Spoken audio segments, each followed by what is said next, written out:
Selamat pagi saudara-saudari yang terkasih. Surat ketujuh kepada keluarga adalah melalui mata Tuhan. Keluarga yang terkasih, foto ini yang berjudul The Struggling Girl atau anak perempuan yang berjuang telah memenangkan penghargaan fotografi Pulitzer pada tahun 1994. Foto itu diambil oleh Kevin Carter di Sudan Selatan selama masa kelaparan. Nyong, anak perempuan yang ada dalam foto tersebut, terlihat sangat lemah akibat kelaparan sehingga dia terjatuh beberapa kali ketika sedang berjalan ke pusat makanan. Kevin mengusir burung heriang tersebut sebelum meninggalkannya untuk mengambil foto di tempat lain. Kevin melihat peristiwa itu sebagai sebuah kesempatan untuk mengambil gambar yang tidak biasa.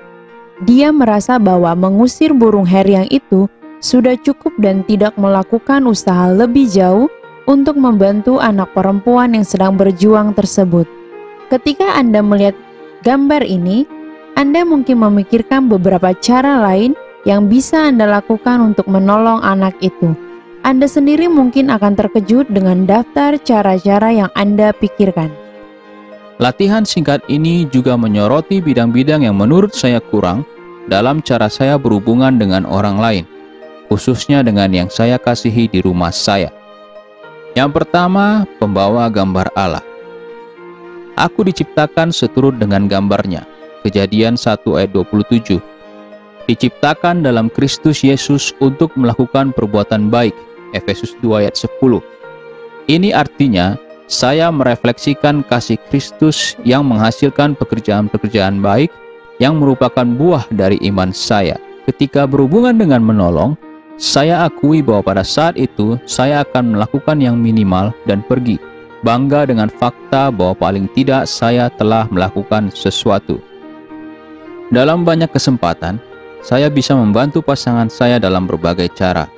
Seiring dengan waktu, saya secara alami menjadi lebih sadar bahwa saya telah kehilangan kemuliaan gambaran Allah, sehingga Allah telah memanggil saya untuk mengikutinya.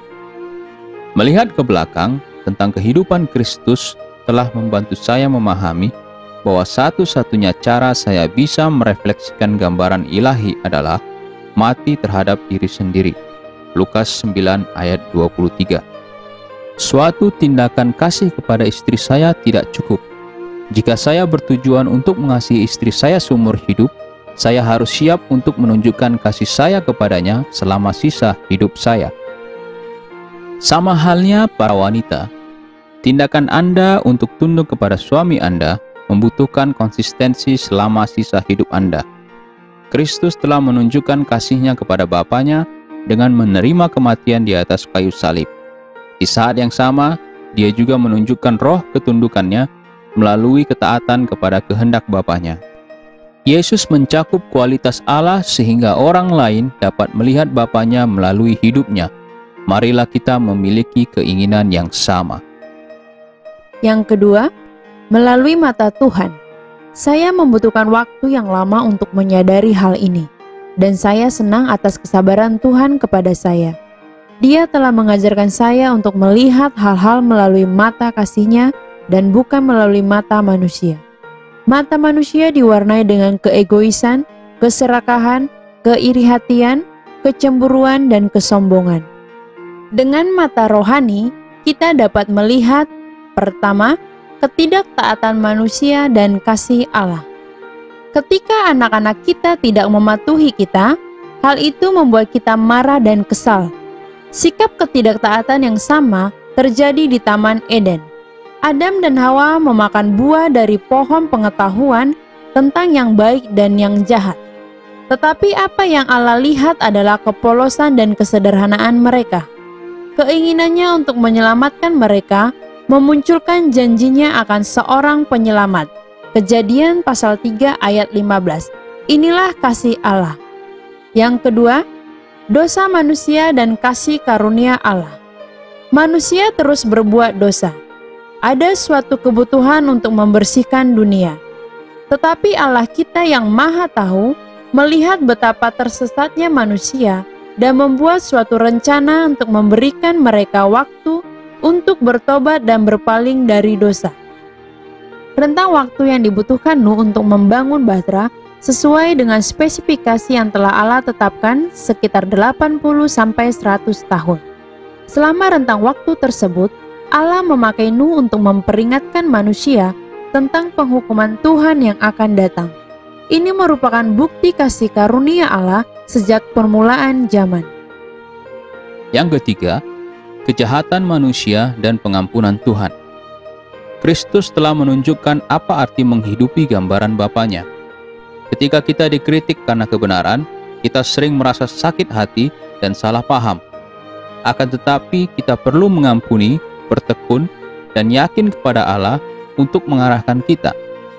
Kristus telah melewati penderitaan fisik dan emosional, namun Dia masih rela menderita dan mati demi menebus kita dari dosa-dosa kita. Bapanya harus berpisah dari anaknya karena dosa dunia berada di atasnya, dan mendorongnya untuk berseru, "Allahku, Allahku, mengapa engkau meninggalkan aku?" Matius 27 ayat 46. Merasakan ketidakhadiran Allah lebih menyakitkan daripada penderitaan yang telah Dia lalui. Dengan semua kejadian tersebut, Kristus melihat kerusakan dan keputusasaan manusia. Dia memiliki kasih kepada kita dan melakukan apa yang perlu dilakukan untuk menyelamatkan kita. Dia telah mati bagi kita. Inilah bentuk kasih dan pengampunan Allah.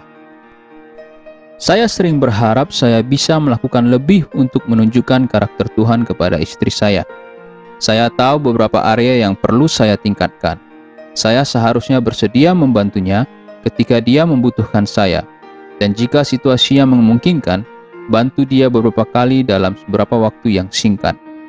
Saya juga seharusnya sabar ketika mengajar atau menjelaskan sesuatu kepadanya. Dengan senang hati menghentikan pekerjaan saya, karena dia membutuhkan pertolongan dengan segera dan mengambil inisiatif untuk melakukan lebih untuknya guna meringankan beban pekerjaannya. Inilah doa saya, Tuhan, ajar aku untuk melihat orang-orang dan peristiwa-peristiwa melalui matamu dan untuk memiliki hasrat dan kemampuan untuk menjadi berkat bahkan kepada mereka yang sangat menantang. Pernikahan bukanlah suatu janji atau kontrak yang bisa dibatalkan atau diganti. Pernikahan adalah sebuah ikrar. Suatu ikrar adalah mengikat dan janji suci. Pernikahan memperjelas kebenaran dan kebesaran Allah. Dia memakainya untuk mengilustrasikan hubungan kekal antara Dia dan gerejanya. Efesus pasal yang kelima, ayat 22-27. Satu bentuk kasih ada dalam sebagian besar situasi-situasi, tetapi hanya melalui pernikahanlah kita dapat mengalami 4 tipe kasih dalam suatu hubungan. Pertama, kasih agape, yaitu kasih tanpa syarat. Jika mengasihi karena pasangan kita mengasihi kita, baik kepada kita atau memperhatikan kita, itu namanya kasih yang bersyarat. Saya yakin Anda pernah mendengar suami-suami berkata, "Aku akan mencintai istriku jika dia tunduk kepadaku." Atau istri-istri berkata, bahwa aku akan tunduk kepada suamiku jika aku dapat merasakan cintanya. Kasih agape adalah kemampuan untuk mengasihi tanpa adanya persyaratan. Ini artinya kita mengasihi pasangan kita dalam suka maupun duka. Beginilah cara Allah mengasihi kita tanpa syarat. Kedua, kasih storge, yaitu kasih perlindungan. Ketika kita ingin memahami dan berbagi perasaan seseorang, hal itu akan mengeluarkan perasaan dan empati kepada orang tersebut. Barulah kita dapat menunjukkan kasih storge kepada orang tersebut. Beginilah cara Allah memelihara dan melindungi kita. Yang ketiga, kasih filia atau kasih persahabatan. Ketika Allah melihat bahwa Adam kesepian, Dia menciptakan Hawa sebagai pasangan dan teman.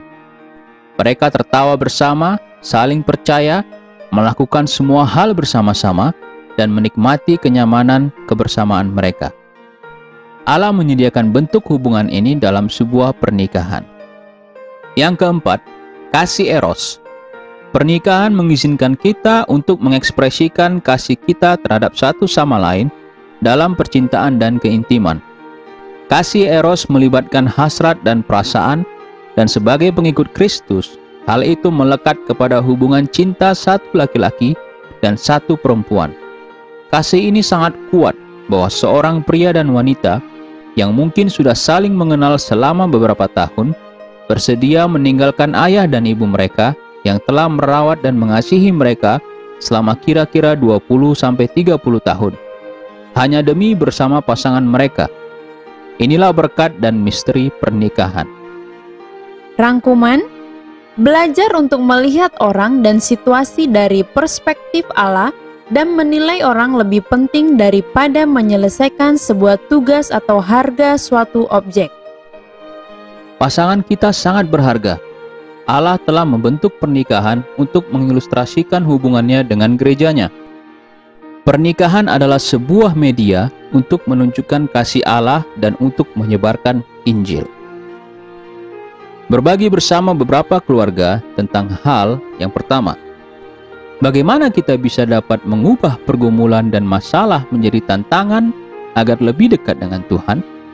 Yang kedua, perhatikanlah foto The Struggling Girl atau anak perempuan yang berjuang dan sebutkan 3 cara yang memungkinkan Anda untuk membantu Nyong jika Anda berada di sana.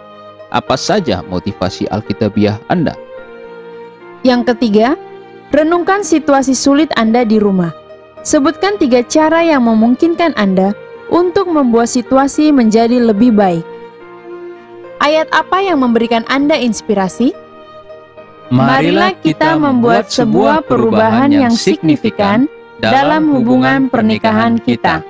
Dengan kemurahannya, Thomas Dan Pamela T.